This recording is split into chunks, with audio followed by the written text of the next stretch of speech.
Good day, our honorable panelists. We are among the criminology researchers. I am MGC Makatugal. And I am Gemma Din Pareño. So, wait, ano? Wait lang, Ulit wait mo lang. nga. Good day, our honorable panelists. And we are among the researchers from Criminology Division. I am MGC Makatugal. And I am Gemma Din Pareño. And today, we are going to present our research title, Hesitancy of public utility jeepney drivers in accepting modernization of public utility vehicle in City of San Jose del Monte, Bulacan. and again, good day to our honorable chairwoman, Professor Janet De Lima, and board of panelists, Dr. Christopher C. Collado, and Professor Maria Lourdes Eliazar. And especially to our research advisor, Dr. Crescente C. Delatado. And now, we present to you our Chapter 4 and Chapter 5. The Chapter 4. Chapter 4, the content of Chapter 4 is the presentation, analysis, and interpretation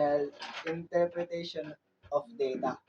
The presentation, this is the table from 1 to 4. And the analysis,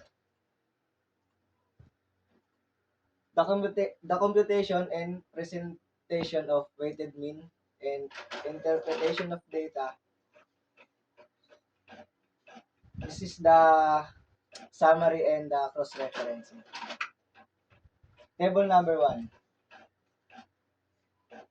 Frequency and percentage distribution of respondent in terms of age.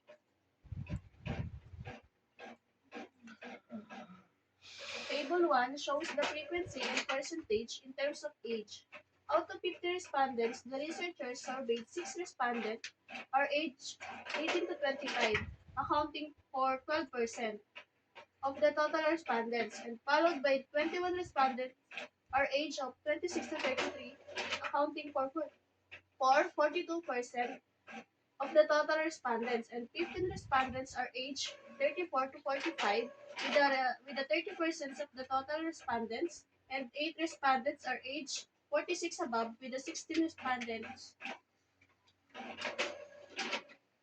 Table number 2. Frequency and percentage distribution of respondent in terms of age.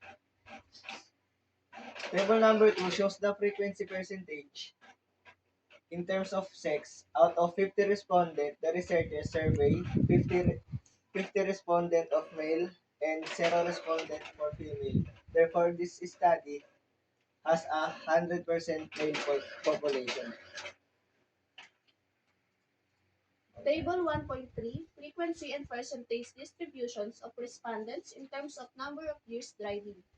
Table 3 shows the frequency percentage in terms of number of years driving.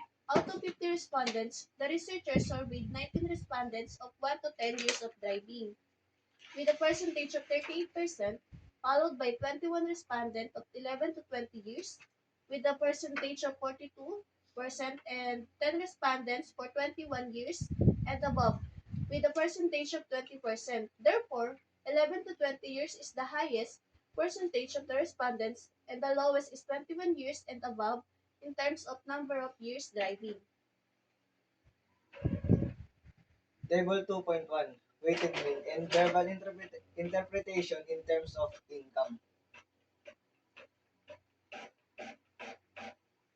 The highest rank, the highest weighted mean of in terms of income is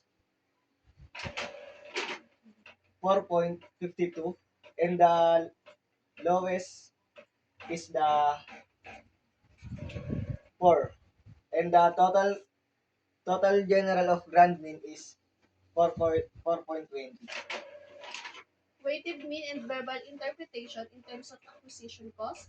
The highest weighted mean is 4.30. The rank is 1, and the lowest is 4.22, and the rank is 4. And the grand mean is 4.26. Table 2.3, weighted mean and verbal interpretation in terms of operational expenses. The number one is 4.20 and the lowest rank is 3.86 and the general grand mean is 4.15. Table 2.4, weighted mean and verbal interpretation in terms of vehicle maintenance. The highest rank is 4.64, and the lowest rank is 4.52, and the grand mean is 4.51.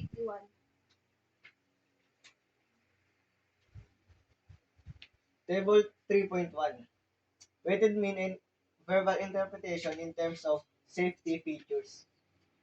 The number one rank, the total weighted mean is 4.64 and the lowest rank is 4.50 and the general grand mean total of 4.57. Table 3.2, weighted mean and verbal interpretation in terms of comfortability.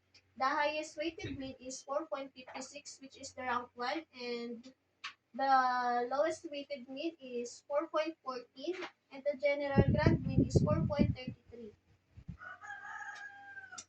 Table 3.3, weighted mean and verbal interpretation in terms of environment compliance.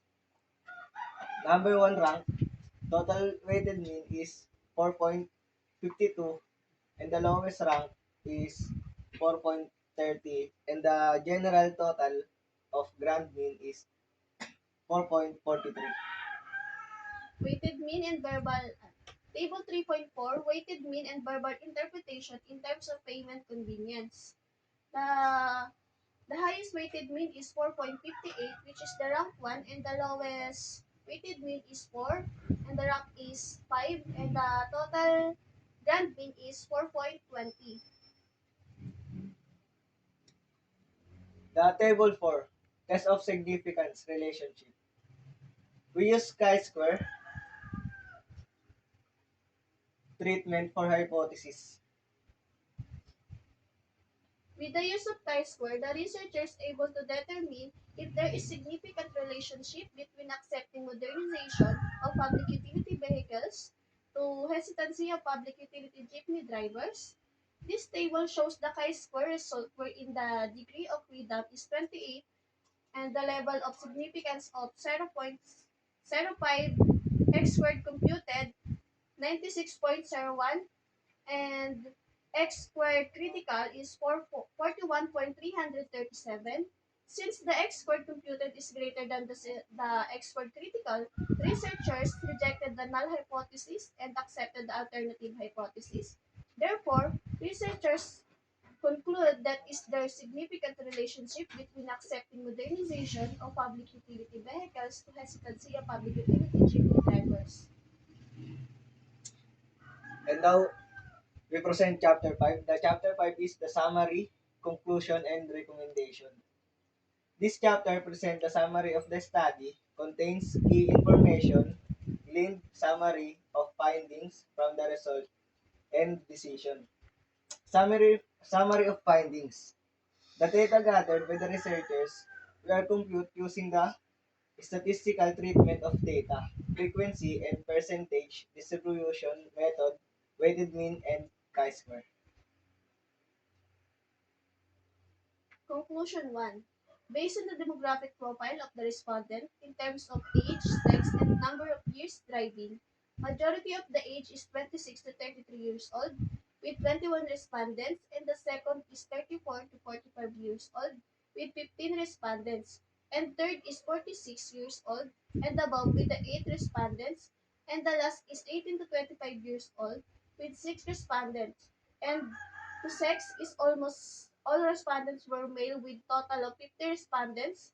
In terms of years in driving, most of the respondents are 11 to 20 years in driving with 21 respondents, and second is 1 to 10 years in driving with 19 respondents, while the last is 21 years and above with the 10 respondents. Number two, conclusion. Most of the respondents is agree in modernization of jeepney, but the cost of modernization is the number one of their problem, and most of them are agree that modernized jeepney is environmental compliance, especially for the drivers. They know the modernization jeepney is the change is so large comparing traditional public utility vehicles to modernization public utility vehicles. Conclusion number three.